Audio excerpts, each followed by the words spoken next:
প্রিয় শিক্ষার্থী, আসসালামু আলাইকুম। আশা করি তোমরা ভালো আছো। আজকে আমরা যথারীতি অর্থনীতি প্রথম পত্রের দ্বিতীয় অধ্যায় ভোক্তা ও উৎপাদকের আচরণ, এই অধ্যায়ের প্রথম দিকে আমাদের কিছু বিষয় পড়ার বাকি ছিল। উপযোগ থেকে আমাদের 2টি ক্লাস লাগবে উপযোগের অংশটুকু শেষ করতে। আজকে প্রথম ক্লাস, এর পরের ক্লাসে আমি উপযোগের অংশটুকু শেষ করে দেব এবং তোমাদের প্রত্যেক পরীক্ষাতেই এই উপযোগ থেকেই একটি প্রশ্ন পরীক্ষায় পাবে এবং খুব গুরুত্বপূর্ণ প্রশ্ন, এবং এইখান থেকে ফুল মার্কসই পাওয়া যায়। সুতরাং খুব গুরুত্ব দিয়ে তোমরা এই উপযোগ অংশটুকু পড়বে। আজকে আমরা তাহলে কি পড়ব? উপযোগ কি, উপযোগের প্রকারভেদ দেখব, আর উপযোগ পরিমাপ পদ্ধতি দেখব। ঠিক আছে, তাহলে আমরা শুরু করেই দেখি। প্রথমে উপযোগ কাকে বলে। উপযোগ সাধারণ অর্থে উপযোগ বলতে উপকারিতাকে বোঝায়। সাধারণ অর্থে উপযোগ বলতে কাকে বোঝায়? সাধারণ অর্থে উপযোগ বলতে উপকারিতাকে বোঝায়। সাধারণ অর্থে উপযোগ বলতে কাকে বোঝায়? উপকারিতাকে বোঝায়।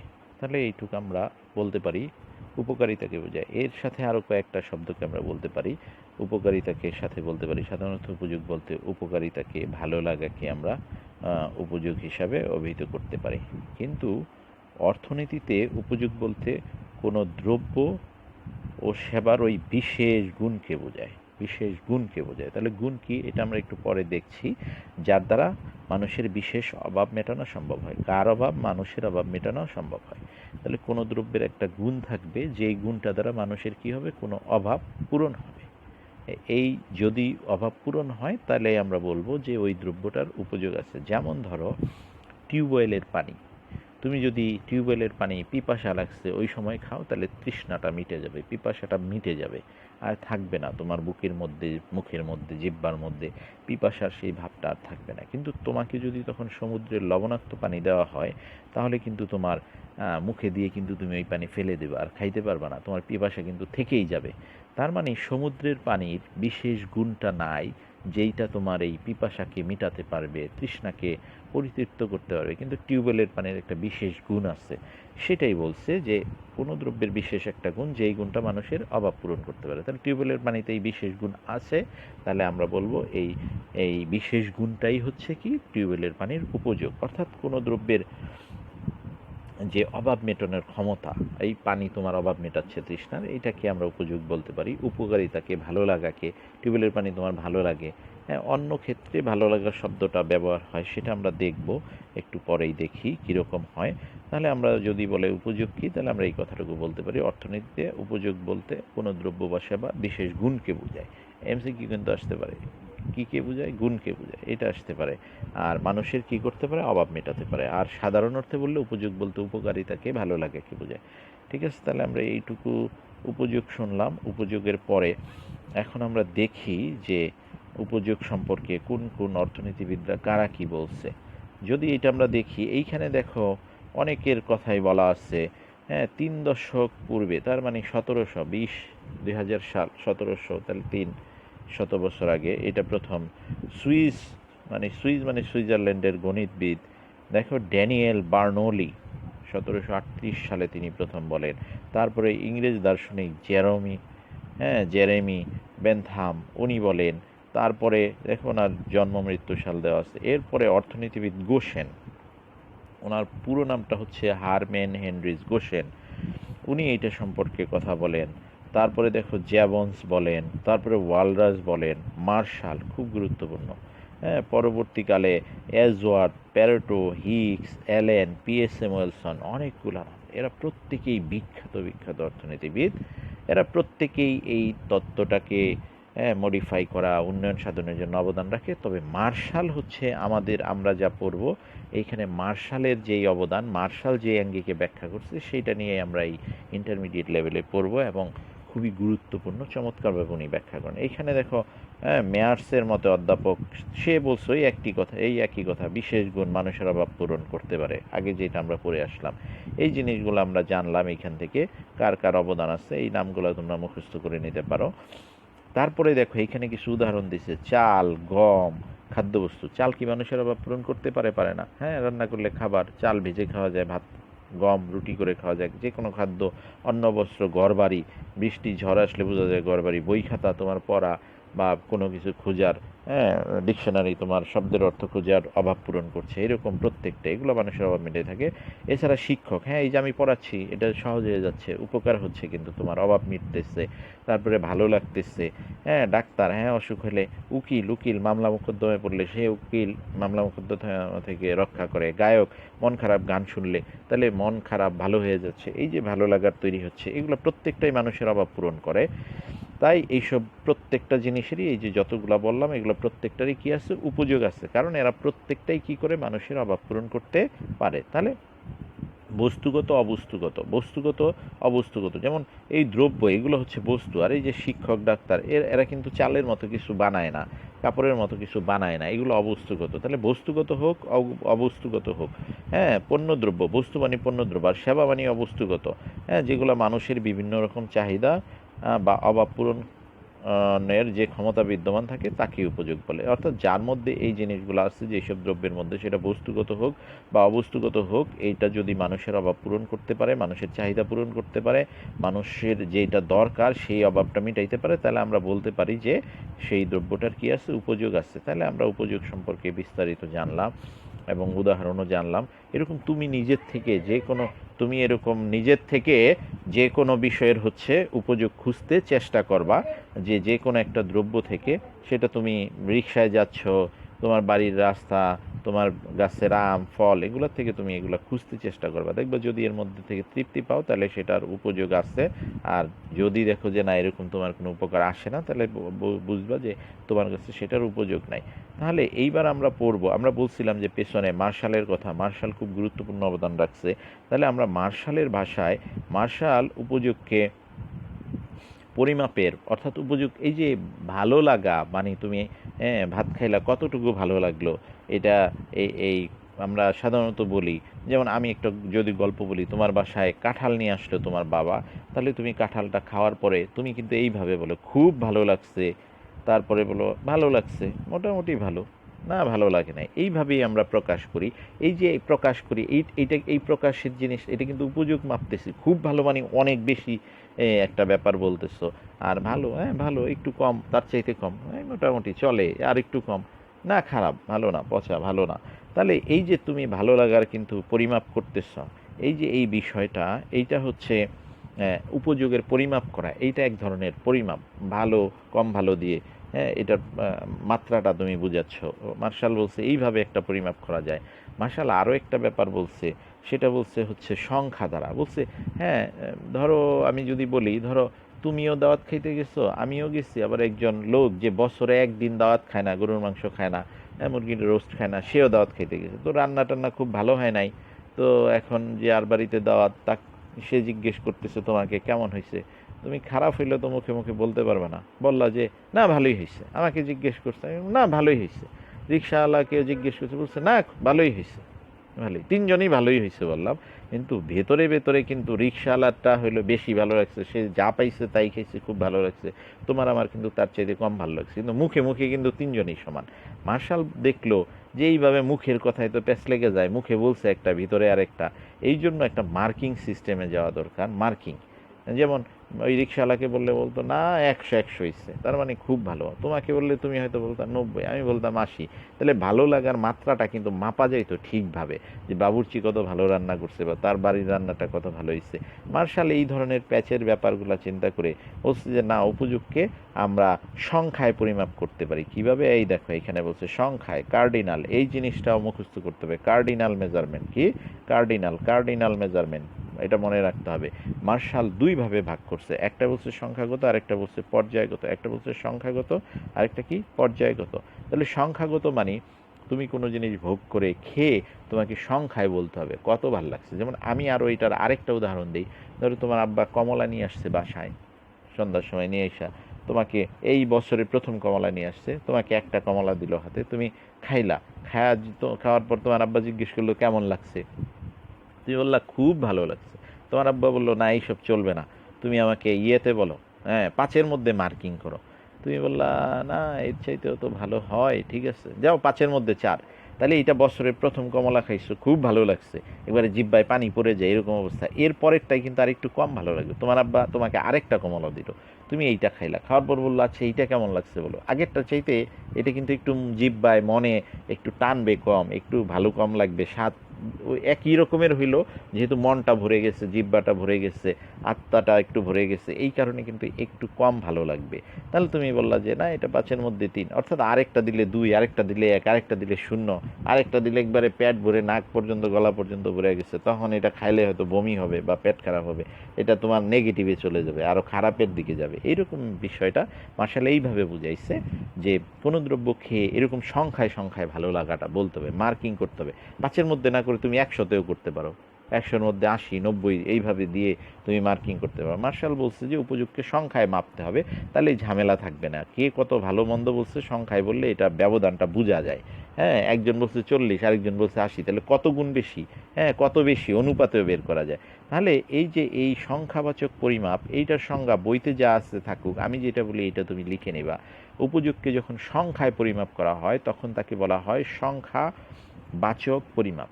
উপযোগকে যখন সংখ্যায় পরিমাপ করা হয় তখন তাকে বলা হয় কি সংখ্যাবাচক বা সংখ্যাগত পরিমাপ। যেমন দেখো এই যে বলছে এইখানে উপযোগকে সংখ্যা দ্বারা পরিমাপ করা সম্ভব, সাধারণত 1, 2, 3 এইভাবে সংখ্যা বলছে, 80, 90, 100 অর্থাৎ সংখ্যা, ঠিক আছে।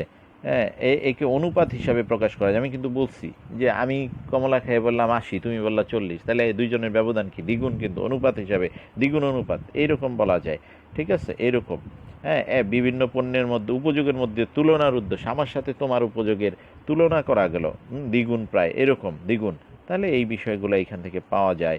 হ্যাঁ, তাহলে এইখানে দেখো কোনো একটি সময় একটি দ্রব্যের বিভিন্ন একক থেকে প্রাপ্ত উপযোগের যোগফলকে মোট উপযোগ বলে বা নির্ণয় করা যায়। ধরো তোমার আব্বা তোমাকে প্রথম কমলা দিছে, বলছে 5-এর মধ্যে মার্কিং করো, তুমি খেয়ে বলছো এটা 4 দেওয়া যায়, 4, এত একবারে সর্বশ্রেষ্ঠ ভালো তো না, এই জন্য 1 কেটে নিলা। হ্যাঁ, পরে যখন আরেকটা দিল খাইতে, এই যে তোমার তো স্বাদ জিহ্বার ইয়েটা একটু হয়ে গেছে, এই জন্য পরেরটা আর একটু খারাপ লাগবে, কম ভালো লাগবে। প্রথম খাইতে একবারে জিহ্বায় লোল পড়ে যায়, এরকম একটা অবস্থা, খুব ভালো লাগে, পরেরটা আর একটু কম ভালো লাগে, এইটাই স্বাভাবিক, পরেরটা আর একটু কম, আর সেটা কমলা হোক লিচু হোক, এই যে বিষয়টা, এই ভালো লাগা কমতে থাকে। তাহলে প্রথমটায় 4, পরেরটায় 3, তাহলে দুইটা মিলে কত হইলো 7, পরে আরেকটা দিলে ওইটাই যদি 2 হয় তাহলে কত হইলো 9। তাহলে এই যে 3টা থেকে তুমি যোগ করলে যতগুলা ভিন্ন ভিন্ন একক খাইলা তুমি, এগুলার থেকে যে উপযোগ পাইলা, এটার যোগফল যেটা হয় সেটাকে বলা হয় মোট উপযোগ। দেখো এটাই বলছে, হ্যাঁ, কোনো নির্দিষ্ট সময় একটি দ্রব্যের বিভিন্ন একক থেকে প্রাপ্ত উপযোগকে যোগ করে মোট উপযোগ নির্ণয় করা হয়। তাহলে যদি তোমার এরকম আসে মোট উপযোগকে, একটু পরে আমরা দেখবো মোট উপযোগ, তাহলে বলবা একটা দ্রব্যের বিভিন্ন একক ভোগ করলে তার থেকে যে উপযোগ পাওয়া যায় তার যোগফলকে বলা হয় মোট উপযোগ। আর এটা কিন্তু এমসিকিউ রেডি, যে উপযোগের একক কি বা উপযোগকে কীভাবে পরিমাপ করা হয়। উপযোগের একক হচ্ছে ইউটিল, ইউটিল, ইউটিল, ইউটিল। তাহলে এই জিনিসটা আমরা এখান থেকে জানলাম।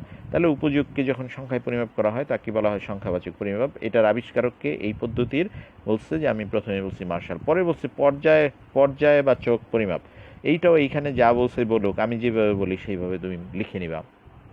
উপযোগকে যখন পর্যায় দ্বারা বা গুণ দ্বারা, দোষ দ্বারা পরিমাপ করা হয়, উপযোগকে যখন দোষ গুণ দ্বারা বা পর্যায় দ্বারা পরিমাপ করা হয় তখন তাকে পর্যায়বাচক কি বলা হয়, পরিমাপ বলা হয়। উপযোগকে যখন কার দ্বারা, দোষ দ্বারা বা গুণ দ্বারা, উপযোগকে যখন গুণ দ্বারা, দোষ দ্বারা বা পর্যায় দ্বারা পরিমাপ করা হয় তখন তাকে পর্যায়বাচক পরিমাপ পদ্ধতি বলে। যেমন এই যে এইখানে দেখো, এখানে কারা কারা বলছে নাম বলা আছে, এগুলো একটু দেখে নিবা। দেখো এখানে সাধারণত এই ফার্স্ট, সেকেন্ড, থার্ড, হ্যাঁ ক্লাসে first boy, second boy, third বয়, তুমি কি বুঝো ফার্স্ট বয় মানে কি সেকেন্ড বয়ের চাইতে একটু ভালো না, থার্ড বয় চাইতে সেকেন্ড বয় আরেকটু ভালো না, তার মানে এগুলো কিন্তু হ্যাঁ স্টুডেন্টের ভালোর মাত্রা বোঝাচ্ছে। ফার্স্ট সে খুব ভালো, এই খুব ভালো ভালো, আর দ্বিতীয় আরেকটু কম ভালো, তৃতীয় আরেকটু কম ভালো, অর্থাৎ স্টুডেন্টের গুণ বুঝাচ্ছে এ খুব ভালো। দৌড়ের ক্ষেত্রে ফার্স্ট, সেকেন্ড, থার্ড, খেলার ক্ষেত্রে ফার্স্ট, সেকেন্ড, থার্ড, দেখবা ওই যে ডায়াসে যখন উঠায় সেলুট দেওয়ার জন্য তারটা একটু উঁচা, আরেকটু কম উঁচা, আরেকটু কম উঁচা থার্ডেরটা, তার মানে এই উঁচার দ্বারা বুঝাচ্ছে এ ভালো মাত্রার দৌড়বিদ, এ আরেকটু কম ভালো মাত্রার, কম ভালো মাত্রার। ওই যে আমরা কাঁঠাল খাওয়ার সময় বলছিলাম খুব ভালো, হ্যাঁ মোটামুটি ভালো, ভালো, এইরকম ব্যাপারটা। এইভাবে যখন মাত্রা দ্বারা পরিমাপ করা হয়, কাঁঠালের গুণ খুব ভালো, এটা গুণের কথা বলতেছ, এইভাবে এই যে এই শব্দগুলো দ্বারা খুব ভালো, ভালো, মোটামুটি ভালো, প্রথম, দ্বিতীয়, তৃতীয়, হ্যাঁ রেজাল্টের ক্ষেত্রে, দৌড়ের ক্ষেত্রে, এই যে এইভাবে ব্যাপারগুলো যখন বলা হয় তখন মার্শাল বলছে এটাকে বলা হবে পর্যায়গত পরিমাপ। বুঝতে পারছো? তখন কিন্তু সংখ্যায় বলছি না, প্রথম দ্বিতীয় তৃতীয়। এই প্রথম মানে এইখানে একটা পর্যায় বোঝাচ্ছে, এই স্টুডেন্ট ভালো পর্যায়ের স্টুডেন্ট, ভালো মানের স্টুডেন্ট, পর্যায় বা মান দ্বারা বোঝাচ্ছি।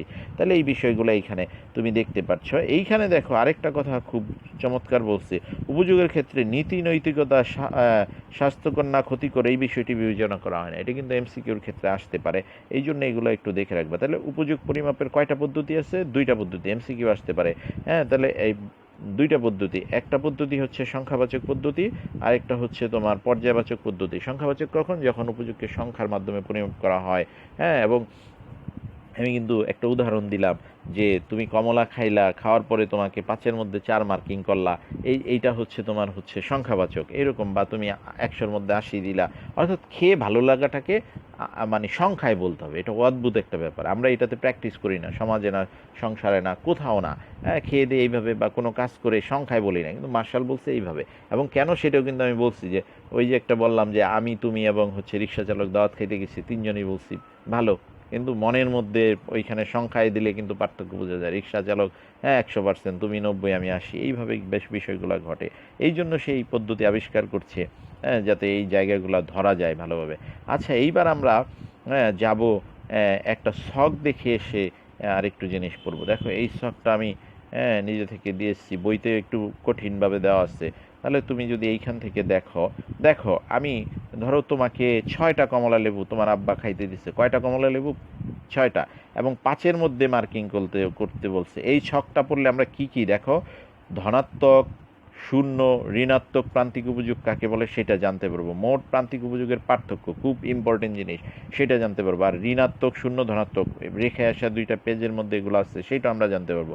এটা খুব মনোযোগ দিয়ে শুনবা। দেখো, হ্যাঁ, আমরা 5-এর মধ্যে মার্কিং করবো। 5-এর মধ্যে ধরো তোমার আব্বা কমলা নিয়ে আসছে, তোমাকে প্রথম কমলা লেবু দিল, তোমাকে বললো যে এখনই খাও, এক বসায় তুমি সব এই 6টা কমলা লেবু খাবা। দিল, আজকের নিয়ে আসছে বছরের প্রথম কমলা লেবু। হ্যাঁ, একবারে মৌ মৌ গন্ধ নাকে যাচ্ছে এবং জিহ্বাতে পানি চলে আসছে খাওয়ার জন্যে।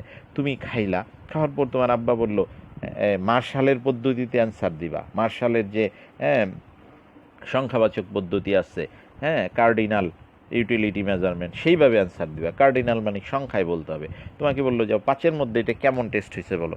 তুমি বললাম ভালোই আনছো, কমলাটা মিষ্টি আছে, কিন্তু এর চাইতে ভালো কমলা আছে, 5-এ 5 দেওয়া যাবে না। বলছে তোমার যেইটা মন চাই দাও। তুমি দিলা 4। কত দিলা? 4। ঠিক আছে, এই যে 4 দিলা, এইটাকে আমরা ধরে নেই এটা একটা এই প্রান্তিক উপযোগ একটা জিনিস, মোট উপযোগ। এটা প্রান্তিক মোট পরে আমরা দেখছি। প্রথম একটাই যেহেতু খাইছো, এইটা ধরলাম প্রান্তিক 4 এবং মোটও কত? 4। হ্যাঁ, কারণ একটাই খাইছো, 2টা খেলে নাই যোগ করতা। আচ্ছা, তারপরে তোমার দ্বিতীয় কমলা এটা খাওয়া শেষ হলেই দিল, যেহেতু প্রথমটা খাওয়ার পরে একটু জিহ্বার স্বাদ, পেটের স্বাদ, এগুলা হ্যাঁ চোখের স্বাদ সব মিটে আসছে, যে জিনিস একের পর এক খাইলে ভালো লাগা কমে, তাহলে সেইটা ধরে নিলাম আমরা 3 প্রান্তিক। এইবার আমি প্রান্তিকটা একটু পরে বুঝাইতে পারবো। দেখো, এই 4 আর 3 যোগ করলে কত হয়? 4 আর 3 যোগ করলে 7 হয়। এটা 4-এ 4 ছিল, যেহেতু আগে যোগ করার কিছু নেই। 4 আর 3 কত? যোগফল কত? 4 আর 3 যোগ 7 হয়। এরপরে তোমাকে আরেকটা কমলা দিল, 2টা খাওয়ার পর একটু আরও কমে গেছে ভালো লাগা, এটা থেকে তুমি 2 পাইলা। 3-এর পরে 2, তুমি বলতে পারো স্যার আড়াই পাইতে পারে, আড়াই দেও, আড়াই দিয়েই যোগ করো। আমি পূর্ণ সংখ্যা দিছি বোঝানোর সুবিধার জন্য। হ্যাঁ, তাহলে দেখো এই 3টা এবার যোগ করো, 3টা যোগ করলে 9 হয়। অথবা এই সাথে সাথে আগে তো 2টার যোগফল 7 করা আছে, 2 যোগ করো, তাহলে 9 হয়। এরকম পরে চতুর্থ খাইলা, এই 2-এর পরে আরও কমে গেছে, সেটা 1 হইলে এই 9-এর সাথে 1 যোগ করো, 10 হয়। বা এই সবকটা যোগ করো, 10 হয়। তারপরে তোমার পঞ্চম কমলা লেবু খাইতে দিচ্ছে, তুমি না আব্বু আর খাবো না, একবারে গলা পর্যন্ত ভরে গেছে, আর মজা লাগছে না, ভাল লাগছে না। তাহলে এইটার থেকে তুমি কোনো তৃপ্তিই পাবা না, এটা থেকে কোনো তুমি তৃপ্তিই পাবা না। তাহলে 0, হ্যাঁ, 0 যোগ করলে 10ই থাকছে। এরপরে তোমাকে বললো যে না এই একটা সেটা নষ্ট হবে, এটাও খাইয়া ফেলা। তুমি খাইলা, চাবাই টাবাই কোনো রকম খাইলা, রস ঠিক মতো খাইলা, বললা যে এটা খেলে পেটের সুখ হবে, বাথরুমে পাতলা পায়খানা হবে, দৌড়াইতে হবে। এই দেখো, এটাকে -1 দিছে, মাইনাস, অর্থাৎ তোমার ভালো লাগা মাইনাস হয়ে গেছে, খারাপ, এটা খাইলে আরও খারাপ লাগা শুরু হবে। তাহলে এইখানে 10 থেকে এই যে 1 মাইনাস হয়ে গেলে 9 হচ্ছে। হ্যাঁ, এই জিনিসটা এইখানে এই শখটা এইভাবে বুঝলাম আমরা। আমাদের এইরকম একটা অবস্থায় নিতে হবে, এরকম থেকে আসবে, শূন্যতে আসবে, তারপরে -1 মাইনাসে যাবে, এরকম একটা বানাইতে হবে। তুমি যদি এই 4-এর বদলে 6 থেকে শুরু করো তাহলে কমলা কিন্তু আরও বেশি খাইতে হবে মাইনাসে যাওয়া পর্যন্ত। তোমার ইচ্ছা মতো তুমি এখানে যদি 3 থেকে ধরো তাহলে কমলা আরও কম খাইলেই মাইনাস মান পেয়ে যাবা। তাহলে এইরকম একটা ব্যাপার। এইবার আমি যাচ্ছি যে হ্যাঁ, এই ছকটায় আমরা আরেকটু জিনিস দেখে যাব। ওই যে উপরে লেখা আছে আমার প্রান্তিক এবং হচ্ছে কি বলে শূন্য, এই যে প্রান্তিক কি আছে ধনাত্মক, শূন্য এবং ঋণাত্মক প্রান্তিক উপযোগ। হ্যাঁ, আগে প্রান্তিকটা কি সেটা উপযুক্ত পড়ছি। হ্যাঁ, ভালো লাগাকে উপযোগ বলে, যেই কোনো দ্রব্য থেকে যে উপকার পাওয়া যায় সেটা আমরা পড়ছি। এখন প্রান্তিক ধারণাটা আমরা পড়ি। দেখো, যখন প্রথম কমলা লেবু খাই, মোট কয়টা খাইছি তাহলে কমলা? আমি আগের ঘটনা বাদ, ধরো তুমি প্রথম একটা কমলাই খাইছো, এই নিচেরগুলা খাওয়ার কোনো গল্প নাই, এগুলা খাওয়ার গল্প নাই। তোমার আব্বা এসে তোমার একটা কমলা দিচ্ছে, একটাই খাইছো, তাহলে তুমি মোট কয়টা খাইছো? একটা। এখন একটা, তাহলে এই একটাই মোট, এই একটাই প্রান্তিক। কিন্তু তোমার আব্বা যদি তারপর তোমাকে আরেকটা কমলা লেবু দেয়, তাহলে এখন নতুন করে কয়টা কমলা খেলে? দুইটা। তাহলে এই মোট হচ্ছে দুইটা। আর এই ক্ষেত্রে এই সর্বশেষটা, প্রথমটার পরে দ্বিতীয়টা, এটা হচ্ছে এখন সর্বশেষ। দুইটা যখন খাইছো তখন সর্বশেষ, 2 নম্বরটা সর্বশেষ, বা শেষটা হচ্ছে 2 নম্বরটা। এই শেষ উপযোগ থেকে যে উপযোগ পাওয়া যায় তাকে বলা হয় প্রান্তিক উপযোগ। তাহলে প্রথমটা থেকে পাইছিল 4, দ্বিতীয়টা থেকে পাইছো 3, তাহলে এই 3কে বলা হয় সর্বশেষটা থেকে পাওয়া অংশ, এইটাই হচ্ছে প্রান্তিক উপযোগ। তাহলে আমরা বলতে পারি সর্বশেষ একক থেকে যেই উপযোগ, ভোক্তা যেই সর্বশেষ একক ভোগ করে তার থেকে যে উপযোগ পাওয়া যায় তাকে প্রান্তিক উপযোগ বলে। অথবা আমরা বলতে পারি মোট উপযোগ, সর্বশেষ একক খেলে মোট উপযোগ যতটুক বাড়ে। দেখো, প্রথম একক থেকে মোট উপযোগ কত ছিল? 4, আর 2 নম্বরটা খাওয়ার পর হয়েছে কত? 7। তাহলে এই 4 এবং 7-এর মধ্যে কত বাড়ছে? 7 বিয়োগ 4, 3। তাহলে মোট উপযোগ যতটুকু বাড়ে তাকে বলা হয় প্রান্তিক। এইখান থেকেও 3 পাওয়া যায়, এইখান থেকে দুইভাবেই বলা যায় যে মোট উপযোগ আরেকটা একক, নতুন একক ভোগ করলে প্রান্তিক উপযোগ, মোট উপযোগ যতটুকু বাড়ে, বা কোনো দ্রব্যের উপযোগ ভোগ বৃদ্ধি করলে বা সর্বশেষ একক খাইলে মোট উপযোগ যতটুকু বাড়ে তাকে বলা হয় প্রান্তিক উপযোগ। অথবা আমরা বলতে পারি যে সর্বশেষ একক ভোগ করে যে উপযোগ পাওয়া যায় তাকে বলা হয় প্রান্তিক উপযোগ। সর্বশেষ একক থেকেও 3, এখানে বিয়োগ করলেও 3, তাহলে এরকম আমরা বলতে পারি। এখন তোমার প্রশ্ন আসতে পারে, স্যার যদি 2টা না খায় 3টা খায়, 2টা না খায় 3টা খায়, 3 নম্বরটা খায়, হ্যাঁ, তখন হয়ে যাবে, এই দেখো, দ্বিতীয়টার পরে তৃতীয়টা খেলো, এই তৃতীয়টা হয়ে যাবে প্রান্তিক। অর্থাৎ যখনই নতুন একটা খাবে সেটাই হয়ে যাবে প্রান্তিক। তাহলে দ্বিতীয়টায় ছিল 3, আর তৃতীয়টায় হয়ে গেছে 2। হ্যাঁ, তৃতীয়টায় কত পাইছে উপযোগ? সর্বশেষ একক থেকে কত পাইছে উপযোগ? 2। তাহলে এই 2 হয়ে গেল প্রান্তিক উপযোগ। তাহলে আমরা বলতে পারি সর্বশেষ একক থেকে যে উপযোগ পাওয়া যায় তাকে প্রান্তিক উপযোগ। এখানে সর্বশেষ একক 3, তাহলে 3 থেকে 2 একক পাইছে, ভালো লাগাটা 2 একক, মজা লাগাটা 2 একক, তাহলে প্রান্তিক উপযোগ 2। আবার অন্যভাবে যেই সংজ্ঞা বলে যে মোট উপযোগ যতটুকু বৃদ্ধি পাইছে, দেখো 2-এর সময় ছিল 7 আর 3-এর সময় হয়েছে 9, তাহলে মোট উপযোগ কতটুকু বাড়ছে? 7-এর পরে 8, 9, 2 বাড়ছে। তাহলে এইভাবেও আমরা 2 পাই, এইভাবেও এই 2 পাই, এইখান থেকেও বলতে পারি। দুইভাবেই এই সংজ্ঞাটা প্রান্তিক উপযোগের দেওয়া যায়, যে সর্বশেষ একক থেকে যে উপযোগ পাওয়া যায় তাকে প্রান্তিক উপযোগ বলে, অথবা মোট উপযোগ যতটুকু বৃদ্ধি পায়, হ্যাঁ, তাকে হচ্ছে প্রান্তিক উপযোগ বলে। এখন আমরা কিন্তু একটা সূত্র আছে, আমরা ওই পেজে যেয়ে দেখব, সূত্রের উপরে আসছে মোট উপযোগের পরিবর্তন আর নিচে আসছে একক। তাহলে এই 7 থেকে 9, এইখানে 7 থেকে 9 মোট উপযোগের পরিবর্তন কত? 2। আর দ্রব্যের পরিবর্তন কত? 2 থেকে 3, 1। তাহলে ভাগফল কত হয়? এই যদি আমি 2-কে 1 দ্বারা ভাগ দিই তাহলে কিন্তু 2 হয়, প্রান্তিক উপযোগ 2। অর্থাৎ তৃতীয় একক থেকে 2 একক পাইছি। এই সূত্র দ্বারা করলেও সেই জিনিসই আমরা পাই। ওই পাশে যে একটা সূত্র কিন্তু আমরা এরকম দেখব। তাহলে এইভাবে দেখো, তুমি বলতে পারো চতুর্থ একক খাইলে কি হয়? তুমি চতুর্থ একক থেকে তুমি নিজে চিন্তা করো, চতুর্থ একক খাইলে কি হয়? চতুর্থ একক থেকে কত পাইছে? 1। তাহলে এই চতুর্থ, সর্বশেষ একক চতুর্থ যখন খাবে তখন চতুর্থ হয়ে যাবে প্রান্তিক, তৃতীয় কিন্তু আর প্রান্তিক থাকবে না। তাহলে সর্বশেষ একক থেকে 1 একক পাইছে, তাহলে সর্বশেষ একক ভোগ করার ফলে যে উপযোগ পাওয়া যায় তাকে প্রান্তিক উপযোগ। এখানে প্রান্তিক উপযোগ 1। অথবা যদি এইভাবে বলি যে তোমার হচ্ছে বৃদ্ধি, মোট উপযোগ যতটুকু বৃদ্ধি পায় 9 থেকে 10, 1, তাহলে এখানে প্রান্তিক উপযোগ কত? 1। এখন যদি আমরা পঞ্চম একক ভোগ করে, কত একক? পঞ্চম একক ভোগ করে, দেখো পঞ্চম একক ভোগ করলে 0, পঞ্চম একক ভোগ করলে কি? 0। এখন তুমি দেখো এই 0-র আগে দেখো এগুলো কিন্তু সব ধনাত্মক সংখ্যা, প্রান্তিক উপযোগ। দেখো 4ও ধনাত্মক, 3ও, 2ও, 1ও, এই যে বলছে ধনাত্মক প্রান্তিক উপযোগ। তাহলে উপযোগ কোনো দ্রব্য ভোগ করলে উপযোগ যখন ধনাত্মক, উপযোগ যখন কি থাকে ধনাত্মক থাকে, তখন তাকে ধনাত্মক প্রান্তিক উপযোগ বলে। তার মানে চতুর্থ পর্যন্ত আমাদের উপযোগ কি আছে ধনাত্মক আছে, চতুর্থ এই পর্যন্ত। তাহলে যতক্ষণ কি থাকে উপযোগ দ্রব্য ভোগ করলে উপযোগের মান কি ধনাত্মক থাকে তাকে কি বলা হয় ধনাত্মক উপযোগ। পঞ্চমে যে শূন্য হয়ে যাচ্ছে, এই যে শূন্য শূন্য প্রান্তিক উপযোগ। তাহলে উপযোগ কোনো দ্রব্যের যে একক ভোগ করলে উপযোগ প্রাপ্ত প্রান্তিক উপযোগ কি হয় শূন্য হয়, তাকে প্রান্তিক শূন্য উপযোগ বলে, তাকে কি বলে শূন্য প্রান্তিক উপযোগ বলে। আমরা বলতে পারি এইভাবে, কোনো দ্রব্যের যে কোনো দ্রব্যের যে একক ভোগ করলে, কোনো দ্রব্যের যে একক ভোগ করলে প্রান্তিক উপযোগ শূন্য হয় তাকে শূন্য প্রান্তিক উপযোগ বলে। আবার বলছি, কোনো দ্রব্যের যে একক ভোগ করলে প্রান্তিক উপযোগ উপযোগ শূন্য হয় তাকে শূন্য প্রান্তিক উপযোগ বলে। তারপরে দেখো ষষ্ঠটাতে গেলে মাইনাস হয়ে যাচ্ছে, মাইনাস দেখো তোমাকে বলছে দেখো ঋণাত্মক প্রান্তিক উপযোগ। তাহলে আমরা বলতে পারি কোনো দ্রব্যের যে একক ভোগ করলে প্রান্তিক উপযোগ ঋণাত্মক হয় তাকে ঋণাত্মক উপযোগ বলে। এইখানে এই যে ষষ্ঠ একক হচ্ছে ঋণাত্মক প্রান্তিক উপযোগের একক। এইরকম এইগুলো আমরা বলতে পারি। এইখান থেকে আমরা আরেকটা জিনিস পড়ে শেষ করে পেছন দিকে যাব। তুমি এইখানে দেখো, তোমাকে নিচে আমি বলেছি যেটা যে পার্থক্য, মোট প্রান্তিক উপযোগের পার্থক্য দেখো, মোট এটা আছে মোট উপযোগ আর এটা আছে প্রান্তিক উপযোগ। তাহলে মোট উপযোগের সংজ্ঞা কি হবে? মোট উপযোগের সংজ্ঞা বলতে পারি আমরা, না প্রান্তিক উপযোগের সংজ্ঞাটাই আগে বলি। কোনো দ্রব্যের সর্বশেষ একক থেকে, আমি কিন্তু একটু আগে বলছি কোনো দ্রব্যের সর্বশেষ একক থেকে যে উপযোগ পাওয়া যায় তাকে বলা হয় প্রান্তিক উপযোগ। অথবা এটা বলছিলাম যে মোট উপযোগের পার্থক্য যেটা হয় অতিরিক্ত এক একক ভোগ করলে, যেমন 1 থেকে 2 গেলাম, তাহলে মোট বাড়লো কত 4 থেকে 7, 3 বাড়লো তাহলে 4 থেকে 7। তাহলে এইভাবে বলতে পারি কোনো দ্রব্যের এক একক ভোগ বৃদ্ধি করলে মোট উপযোগ যতটুকু বৃদ্ধি পায় তাকে বলা হয় প্রান্তিক উপযোগ। অথবা আমি বলছি এই দুইটা যখন ভোগ করি, 2 নম্বরটা সর্বশেষ, তাহলে সর্বশেষ একক থেকে যে উপযোগ পাওয়া যায় তাকে বলা হয় প্রান্তিক উপযোগ, এইভাবে বলা যায়।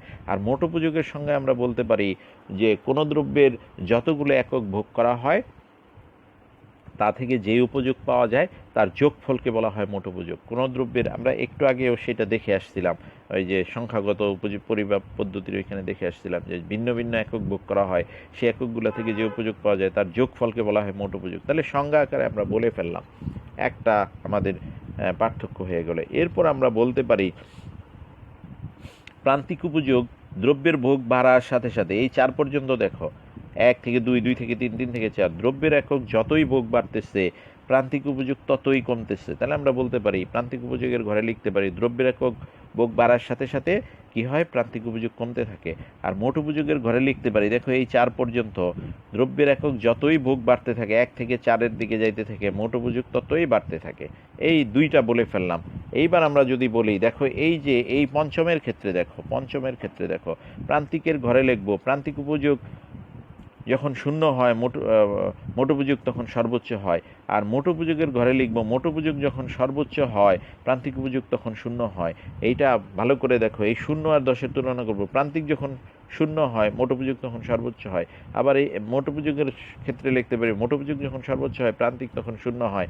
এইটা দিয়ে কিন্তু এমসিকিউ আসে, মোট উপযোগ সর্বোচ্চ হলে প্রান্তিক উপযোগ কী হয়, বা প্রান্তিক উপযোগ শূন্য হলে মোট উপযোগ কী হয়, বা কখন প্রান্তিক উপযোগ শূন্য হয়, বা কখন মোট উপযোগ সর্বোচ্চ হয়। এই অ্যান্সারগুলো কিন্তু এইখানে আছে। তাহলে এই হয়ে গেল 3টা।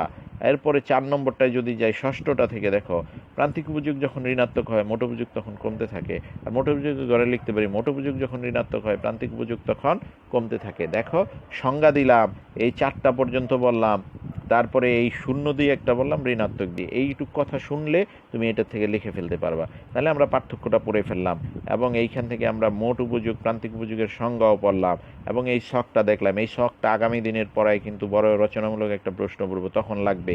এই শখটা তোমরা মুখস্থ করে ফেলবা। এই যে কমলা লেবু খাইলাম কয়টা, 6টা খাইলাম, 4 থেকে কিভাবে -1 হইলো, যোগ করে কিভাবে এদিকে 4 থেকে 9-এর দিকে 10 পার হয়ে 9 আসলো। এই শখটা কিন্তু আমি ওই দিন রেডিমেড নিব, তোমাদের আর বুঝাবো না। এই শখটা এই আজকে এবং আগামী দিনের লেকচার থেকে একটা প্রশ্ন পরীক্ষায় আসবেই 10 মার্কের, এবং এখান থেকে এমসিকিউ 1-2টা আসবে। সুতরাং এটা কিভাবে 6টা খাইলাম এবং 4 থেকে -1 হইলো 9 হইলো, আমি এখানে এগুলো বারবার বলছি, এগুলো তোমরা কিন্তু একটু পড়ে নেবা। তাহলে আমরা যাই, পরের পড়ায় যাই। তাহলে আমরা আগের দিকে একটু যাই, দেখি আমরা কি বলছে এখানে। দেখো, হ্যাঁ, এই যে বলছে প্রাথমিক উপযোগ। প্রাথমিক উপযোগ কি? তাহলে আমরা ধরো এইখানে 6টা কমলা খাইছিলাম। প্রথম কমলাটা হচ্ছে, প্রথম কমলা মানে প্রাথমিক। প্রথম স্কুলে যাও যেটা, সেটা প্রাথমিক স্কুল। পরেরটা হচ্ছে সেকেন্ডারি, পরে কলেজ। তাহলে প্রথম স্কুল হচ্ছে প্রাথমিক, প্রথম কমলা হচ্ছে প্রাথমিক কমলা। তাহলে সোজা কথায় প্রাথমিক উপযোগ মানে হচ্ছে প্রথম একক ভোগ করে যে উপযোগ পাওয়া যায় তাকেই বলা হয় প্রাথমিক উপযোগ। দেখো, যখন একজন ভোক্তা কোনো প্রথম একক ভোগ করে যে উপযোগ লাভ করে তাকে প্রাথমিক উপযোগ বলে। যেমন 6টা কমলার প্রথমটা খেয়ে আমরা 4 পাইছিলাম, তাহলে আমাদের এই 4 হচ্ছে প্রাথমিক উপযোগ। 4 প্রান্তিক ও 4 মোটো প্রথমবারে। ঠিক আছে, এই কথাই এইখানে বলছে। দেখো, রুটি মিষ্টি দিয়ে উদাহরণ দিছে, তুমি কমলা দিয়ে দিবা যে প্রথম কমলা খেয়ে যে পরিমাণ উপযোগ পাওয়া যায় তাকে প্রাথমিক উপযোগ বলে। ধরি যদি প্রথম কমলা খেয়ে 4 ইউটিল উপযোগ পায়, ইউটিল হচ্ছে একক, তাহলে তুমি বলবা 4 ইউটিল উপযোগ পায়, তাহলে এই 4ই হচ্ছে প্রাথমিক উপযোগ। এবার প্রান্তিক কিন্তু আমরা ওইখানে ছকের মধ্যে বলে আসছি, সর্বশেষ একক ভোগ করে যে উপযোগ পাওয়া যায় তাকে বলা হয় প্রান্তিক উপযোগ। প্রথমটায় 4 পাইছিল, দ্বিতীয়টায় পাইছিল 3, তাহলে দ্বিতীয়টা 2টা খাইলে, কোনো ব্যক্তি যখন 2টা কমলাই খায় তখন 2 হচ্ছে তার সর্বশেষ। প্রথমটায় 4 পাইছে, দ্বিতীয়টায় 3 পাইছে, তাহলে 3ই হচ্ছে তার সর্বশেষ। তাহলে এই 3 কিন্তু হচ্ছে এই সর্বশেষ, এবং এইটাই তার প্রান্তিক উপযোগ। অথবা আমরা এই বিয়োগ করে দেখাইছিলাম 4 এবং 7-এর মধ্যে, ছকের মধ্যে। ছকটা তুমি আগে লিখে নিবা, এটা দেখার সময় একটা কাগজে স্টপ করে শোনা, লিখে নিয়ে তারপরে দেখবা 4 ছিল 7 হয়েছে, তাহলে উপযোগ মোট বৃদ্ধি পাইছে। 4 আর 7-এর পার্থক্য 3। তাহলে এইভাবেও বলতে পারি, মোট কোনো দ্রব্যের এক একক ভোগ বাড়াইলে মোট উপযোগ যতটুকু বাড়ে, 4 থেকে 7 হয়েছে, 3 বাড়ছে, এইটাকে বলা হয় প্রান্তিক উপযোগ। এইভাবেও বলা যায়, কিন্তু এইখানে সেইভাবেই বলছে, তাহলে আমরা সেইভাবে বলতে পারি। দেখো, এইখানে সেই কথাটাই বলছে। দেখো, মূল বক্তব্য আকারে, এই প্রান্তিকের মূল বক্তব্য আকারে এখানে বলছে, কোনো দ্রব্যের ভোগের পরিমাণ অতি ক্ষুদ্র পরিবর্তন হলেও, অর্থাৎ 1 থেকে 2, ক্ষুদ্র বলতে এইটাই ধরলাম, হ্যাঁ, 100 কেজি, হাজার হাজার লাখ লাখ কমলার তুলনায় একটা কমলা ক্ষুদ্র অংশই। হ্যাঁ, দেখো, দ্রব্য ভোগের পরিমাণের অতি ক্ষুদ্র পরিবর্তনের ফলে ওই দ্রব্যের মোট উপযোগের যে পরিবর্তন হয়, মোট উপযোগ কত হয়েছিল মনে আসছে তোমাদের? আমি যদি আবার দেখায় নেই তোমাদের, দেখো, এই যে এইখানে দেখো, তুমি এইখানে দেখো, যদি এই তুমি দেখো 1 থেকে 2 হয়েছে আর মোট উপযোগ 4 থেকে 7 হয়েছে, পার্থক্য কত? 7 বিয়োগ 4 সমান সমান কত? 3। 3 না? এই 3 হচ্ছে। তাহলে দেখো, এই কথাটাই বলছে যে ক্ষুদ্র একক পরিবর্তনের ফলে মোট উপযোগের যে পরিবর্তন হয় তাকে বলা হয় প্রান্তিক উপযোগ। এইভাবেও বলা যায়। আমি এইটা দিয়েও বলছি, আবার শুধু এইটা দিয়েও বলছি যে সর্বশেষ একক থেকে যে উপযোগ পাওয়া যায় তাকে প্রান্তিক উপযোগ বলে, এইভাবেও বলছি। কিন্তু তাহলে দুইভাবেই বলছি আমরা। হ্যাঁ, তাহলে দুইভাবেই আমরা বলতে পারি এইটা। তাহলে এইটা আমরা পড়ে ফেললাম এইখান থেকে যে প্রান্তিক উপযোগ কাকে বলে। প্রান্তিক উপযোগ আমাদের পড়া হইলো। তাহলে আমরা প্রান্তিক উপযোগ পড়ে ফেললাম। মূল বক্তব্য বলতে প্রান্তিক উপযোগ কাকে বলে সেটাই এইখানে বুঝাইছে। তাহলে আমরা এইভাবে পড়ে ফেলছি। এইবার যে আমরা পরে দেখি আরও কি বলছে। এই যে একটা দেখো, এইখানে একটা গাণিতিক বিষয় দিচ্ছে, এটা কিন্তু আমি বলছি তোমাদেরকে। এই যে দেখো, মোট উপযোগের পরিবর্তন, তাহলে আমাদের 4 আর হচ্ছে 7 বিয়োগ করলে কত হয়েছিল? 3। আর দ্রব্যভোগের পরিবর্তন কত হয়েছে? 1 থেকে 2 হয়েছিল, তার মানে কত? 1। তাহলে এই দুইটার ভাগফল কত? 3। তাহলে প্রান্তিক উপযোগ তো আমরা এমনি পাইছিলাম 3 হয়, এখন সূত্রের মাধ্যমেও কইরা দেখলাম যে আমরা এটা কত হয়? 3 হয়। তাহলে তুমি এই সূত্রটা মুখস্থ রাখতে পারো, মোট উপযোগের পরিবর্তন বা দ্রব্যের ভোগের পরিবর্তন। এই যে এই সাইনটা কিন্তু পরিবর্তনের সাইন, এই যে ড্যাল, এই যে ত্রিভুজের মতো চিহ্নটা, এটাকে বলে ড্যাল। ড্যাল এটাকে বলে পরিবর্তনের, বাংলা পরিবর্তন শব্দটার জন্য এই চিহ্নটা ব্যবহার করা হয়। হ্যাঁ, এই যে ইউটিলিটি, উপযোগের ইংরেজি হলো ইউটিলিটি, ইউটিলিটির হচ্ছে ইউ। আর দ্রব্য ভোগের পরিবর্তনের জন্য এখানে ড্যাল, এবং দ্রব্যকে এক্স দ্বারা চিহ্নিত করা হয়েছে। এই বিষয়টা এখানে এইভাবে দেখাইছে।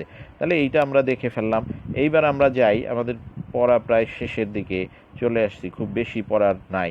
এখন প্রান্তিক উপযোগের দেখো এখানে প্রকারভেদ দিচ্ছে। প্রান্তিক উপযোগের প্রকারভেদ আমরা কিন্তু এখানে দেখে আসছি। দেখো, বলছে কি ধনাত্মক প্রান্তিক উপযোগ। হ্যাঁ, আমাদের 4 পর্যন্ত কিন্তু প্রান্তিক উপযোগ ছিল 4 3 2 1। দেখো, 4 3 2 1 আমাদের ছিল 4 3 2 1। ওই ছকের মধ্যে প্রান্তিকে আমাদের কিন্তু এইটা ছিল। হ্যাঁ, marginal utility, MU, marginal utility. প্রান্তিকের হচ্ছে ইংরেজি হচ্ছে মার্জিনাল ইউটিলিটি। তাহলে দেখো ধনাত্মক।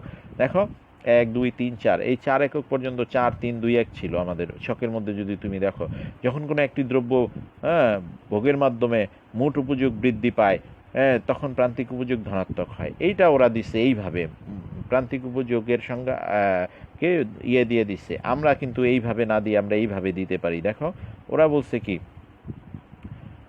যখন কোনো একটি দ্রব্যে এইখানে যখন কোনো একটি দ্রব্য ভোগের মাধ্যমে মোট উপযোগ বৃদ্ধি পায়, দেখো আমরা একটু এইখানে ফিরে যাই। দেখো এই ছকে দেখো এই 4 পর্যন্ত দেখো মোট উপযোগ বাড়তেছে। দেখো যতক্ষণ দ্রব্য ভোগ করলে মোট উপযোগ বাড়ে, 4 থেকে 7, 7 থেকে 9, 9 থেকে 10 হয়েছে। অর্থাৎ যতক্ষণ দ্রব্য ভোগ করলে মোট উপযোগ বাড়তে থাকে তাকে বলা হয় কি, তাকে বলা হয় ধনাত্মক প্রান্তিক উপযোগ। এই তাহলে 4 পর্যন্ত হলো ধনাত্মক প্রান্তিক উপযোগ।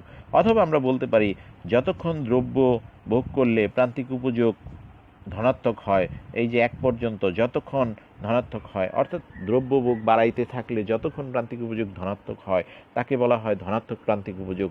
এইভাবেও বলতে পারি। আবার বইতে যেভাবে বলছে সেইভাবে বলতে পারি, দ্রব্য ভোগ করতে থাকলে যতক্ষণ পর্যন্ত প্রান্তিক উপযোগ মোট উপযোগ দ্রব্য ভোগ করতে থাকলে যতক্ষণ পর্যন্ত মোট উপযোগ বাড়তে থাকে, দেখো এই 4 পর্যন্ত বাড়তে থাকছে, এই অবস্থাকে বলা হয় কি ধনাত্মক প্রান্তিক উপযোগ। তাহলে এইটুকু আমরা যদি এইখানে দেখি, তাহলে আমরা যদি আগের জায়গায় ফিরে যাই, দেখি এইখানে কি বলছে, আবার দেখি দেখি ইয়ের ক্ষেত্রে কি বলছে, ধনাত্মক প্রান্তিকের পরে ঋণাত্মকে কি বলছে বা শূন্যতে কি বলছে। দেখো এখানে শূন্য বলছে, শূন্য যখন কোনো একটি দ্রব্যের অতিরিক্ত একক ভোগের মাধ্যমে যদি প্রান্তিক উপযোগের পরিবর্তন মোট উপযোগের পরিবর্তন না ঘটে, যখন কোনো একটি দ্রব্যের অতিরিক্ত একক ভোগ করার ফলে মোট উপযোগের পরিবর্তন না ঘটে, স্থির থাকে, তখন প্রান্তিক উপযোগ শূন্য হয়। সেটাই তো। দেখি আমরা আবার ফিরে যাই, দেখি ওই ছকে যাই। দেখো এই চতুর্থতে মোট উপযোগ ছিল 10, এরপরে আরও একটা একক ভোগ বাড়ানোর ফলে মোট উপযোগের কোনো পরিবর্তন হয় নাই, 10 থেকে 10ই আছে। অর্থাৎ দ্রব্যের ভোগ 1 একক বাড়ালেও মোট উপযোগের যদি কোনো পরিবর্তন না হয় বা স্থির থাকে, তখন ওই এককটাকে বলা হয় কি স্থির বা শূন্য প্রান্তিক উপযোগ। ওই উপযোগের অবস্থাকে বলা হয় স্থির বা প্রান্তিক উপযোগ। এইভাবে আমরা সংজ্ঞাটা দিতে পারি বই থেকে। আবার আমি যেভাবে বলি সেইভাবে বলতে পারো যে দ্রব্যভোগের যে একক থেকে প্রান্তিক উপযোগ শূন্য পাওয়া যায়, দ্রব্যের যে একক ভোগ থেকে কোনো উপযোগ পাওয়া যায় না বা উপযোগ শূন্য পাওয়া যায়, এইভাবে বলতে পারো। কিন্তু দ্রব্যের একক ভোগের যে একক থেকে কি পাওয়া যায়, কোনো প্রান্তিক উপযোগ পাওয়া যায় না বা উপযোগের পরিমাণ শূন্য হয়, তখন তাকে বলা হয় শূন্য প্রান্তিক উপযোগ। এইভাবে বলতে পারো। আর ঋণাত্মকের ক্ষেত্রে দেখো, ঋণাত্মকে একটু পরে যে ওইখানে দেখবে, এইখান থেকে পড়ে যায়, তাহলে আমরা বলতে পারি দ্রব্যের যে একক ভোগের ফলে মোট উপযোগ কমতে থাকে। দেখো 10 থেকে 9 হয়ে গেছে, কমতে থাকে। তাহলে এই জায়গাটা আমরা কি বলতে পারি, দ্রব্যের যে একক ভোগের ফলে মোট উপযোগ কমতে থাকে, 10 থেকে 9 হয়ে যায়, তাকে বলা হয় ঋণাত্মক প্রান্তিক উপযোগ। এইভাবে বলতে পারি। বা আমি যেভাবে বলি সেইভাবে বলতে পারো। এটা বইয়ের ভাষায় বলছে। আমি যেভাবে বলি যে দ্রব্যের যে একক ভোগের ফলে প্রান্তিক উপযোগ কি হয়, ঋণাত্মক হয় বা প্রান্তিক উপযোগ কমতে থাকে, তাকে বলা হয় ঋণাত্মক প্রান্তিক উপযোগ। তুমি এইভাবেও বলতে পারো। তাহলে দেখো আমরা এই ছকটা যদি মনে রাখি, তাহলে আমাদের এগুলো সব বুঝতে আমাদের সহজ হয়। সব কিছু। দেখি আমরা এবার ওইখানে চলে যাই। দেখো এই যে এইখানে বলছে যে শূন্য প্রান্তিক উপযোগ, দেখো সেই কথাই বলছে কিন্তু তোমার অতিরিক্ত একক, অর্থাৎ যখন তুমি এই 4 থেকে 5 একক পঞ্চম একক ভোগ করো, তখন কিন্তু মোট উপযোগ 10 থেকে 10ই থাকে, স্থির থাকে, পরিবর্তন হয় না। আবার আমি যদি প্রান্তিক দিয়ে বলি যে প্রান্তিক উপযোগ শূন্য হয়, বাড়ে না, বা কোনো প্রান্তিক উপযোগ পাওয়া যায় না, তখন তাকে বলা হয় শূন্য প্রান্তিক উপযোগ। সেভাবে বলা যায়। আর এইখানে দেখো ঋণাত্মকের ক্ষেত্রে কি বলছে, কোনো দ্রব্যের ভোগের মাধ্যমে সর্বোচ্চ উপযোগ বা সন্তুষ্টি লাভের পর আরও অধিক একক ভোগ করতে থাকলে, অর্থাৎ 5-এর পরে যখন 6 অধিক ভোগ করলাম আরও 1 একক, তখন প্রান্তিক উপযোগ ঋণাত্মক হয়। অর্থাৎ সর্বোচ্চ হয়ে গেছে আমার 10। সর্বোচ্চ কখন হয় আমরা কিন্তু বলছিলাম, সর্বোচ্চ কিন্তু যখন শূন্য হয় প্রান্তিক, তখন কিন্তু হচ্ছে তোমার মোট সর্বোচ্চ হয়। আবার একটু আমি ঘুরে আসি। সর্বোচ্চ দেখো এখানে কিন্তু 2বার আছে 10। এই যে চতুর্থর ক্ষেত্রেও 10 আছে, আবার পঞ্চমের ক্ষেত্রেও 10 আছে। চতুর্থর এই 10 কিন্তু সর্বোচ্চ না। যখন প্রান্তিক শূন্য হয় তখনই সর্বোচ্চ হয়। এই 10 সমান হইল, আগেরটা কিন্তু সর্বোচ্চ না, যখন প্রান্তিক শূন্য তখনই কিন্তু সর্বোচ্চ হয়। তাহলে সেই কথাটাই মনে রাখতে হবে, সেই কথাটাই কিন্তু এখানে বলছে। হ্যাঁ, সেই কথাটাই কিন্তু এখানে বলছে। দেখো, সেই কথাটাই কিন্তু বলছে। দেখো তুমি কাকে বলে সর্বোচ্চ, সেই কথাটাই কিন্তু বলছে। দেখো, দ্রব্যভোগের মাধ্যমে সর্বোচ্চ উপযোগ বা সন্তুষ্টি এই লাভের পর অধিক একক দ্রব্য, অর্থাৎ 5-এর ক্ষেত্রে প্রান্তিক হয়েছে 0, আর তাহলে মোট হয়ে গেছে সর্বোচ্চ 10, এরপরে আরও একক অতিরিক্ত, এই যে দেখো অধিক একক মানে আরও একটা 6 একক ভোগ করতে থাকলে তখন প্রান্তিক উপযোগ ঋণাত্মক হয়। অর্থাৎ ষষ্ঠ এককে যে প্রান্তিক কিন্তু -1 হয়ে গেছে, এই জিনিসটা। তাহলে এইখান থেকে আমরা বুঝে গেলাম।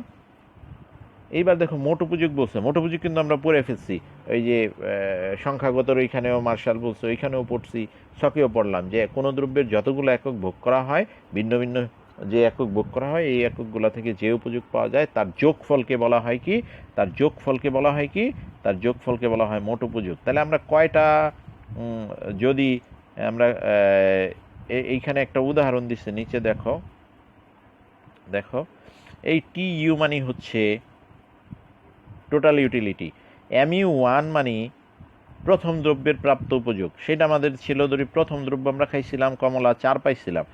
M2 মানে হচ্ছে দ্বিতীয় দ্রব্য থেকে আমরা পাইছিলাম 3। M3 হচ্ছে 3 নম্বর কমলা, সেটা থেকে পাইছিলাম 2।